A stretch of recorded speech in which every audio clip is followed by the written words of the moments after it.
Materi ke-10 dari modul Fundamentals of Accounting adalah akuntansi untuk perusahaan dagang, terutama untuk transaksi pembelian, purchase, atau transaksi penjualan atau sales. Yang akan kita pelajari adalah transaksi penjualan dan transaksi pembelian dari perusahaan dagang.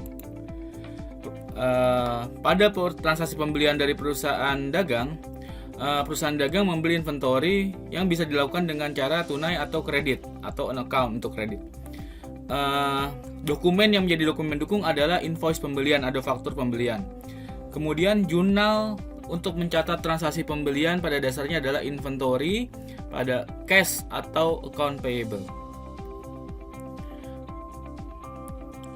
Ada istilah freight cost atau biaya pengangkutan barang dari penjual ke pembeli. Kemudian ada istilah FOB shipping point, di mana penjual menempatkan barang-barang gratis di atas kapal dan pembeli membayar biaya pengiriman. Artinya, FOB shipping point, biaya pengiriman ditanggung oleh pembeli. Sedangkan jika FOB destination, penjual menempatkan barang ke tujuan dan membayar biaya pengiriman. Artinya, tanggung jawab pengiriman barang menjadi tanggung jawab penjual sampai ke tempat atau gudang pembeli. Jurnalnya, freight cost inventory pada cash. Itu freight cost dibayar oleh pembeli. Kalau freight cost dibayar oleh penjual, freight out pada cash.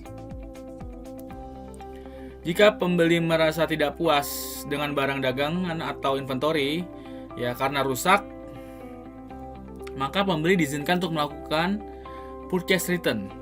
Artinya pembeli mengembalikan barang kepada penjual. Pembeli dapat menyimpan barang dan penjual akan mengurangi harga pembelian.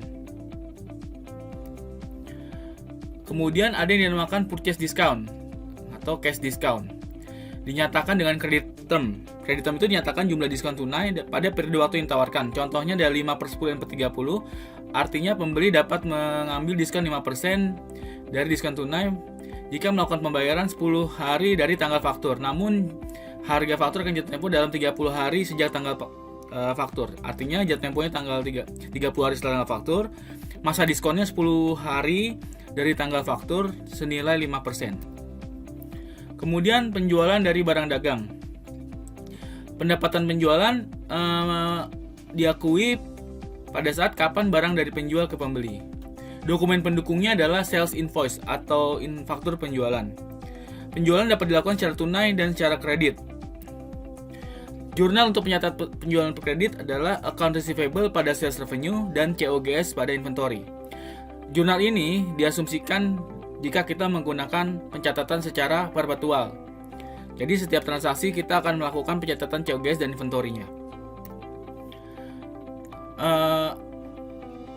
Ada yang dinamakan sales return, itu lawan dari purchase return. Ia merupakan kontra revenue dari akun debit. Penjualan tidak berkurang karena tidak dapat dipahami oleh pengembalian penjualan dan tunjangan sebagai persentase penjualan. Dan bisa membiaskan perbandingan, artinya bisa tidak mematchingkan ya antara penjualan dengan pembelian. Nah, sales discount artinya diskon penjualan. Penjual menawarkan diskon tunai kepada pembeli.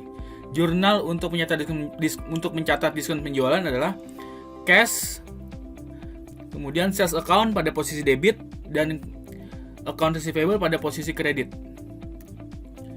Jurnal penyesuaian. Jika menggunakan perpetual system, maka penyesuaiannya hanya dilakukan sekali. Karena saldo awal tidak akan sama dengan jumlah dari perhitungan fisik pada akhir periode. Jadi perlu penyesuaian inventory dan akun COGS. Nah, jurnal penutupnya adalah maka gini, semua pendapatan harus ditutup. Pendapatan ditaruh di debit dan ringkasannya di kredit. Begitu juga dengan beban harus ditutup dengan menaruhnya di akun kredit dan ringkasannya di akun debit. Begitu juga dengan return earning dengan menaruhnya di sisi kredit dan ringkasannya ditaruh di debit. Begitu dengan dividen. Sebagai income statement merupakan informasi utama untuk mengevaluasi kinerja perusahaan. Format dirancang untuk membedakan antara sumber pendapatan dan sumber pengeluaran. Nah, contohnya ini. Ini laporan income statement untuk perusahaan perusahaan dagang. Jadi ada kolom sales revenue, COGS, gross profit, operating expense, terus ada income from operation, kemudian ada income, other income and expense, dan net income. Terima kasih.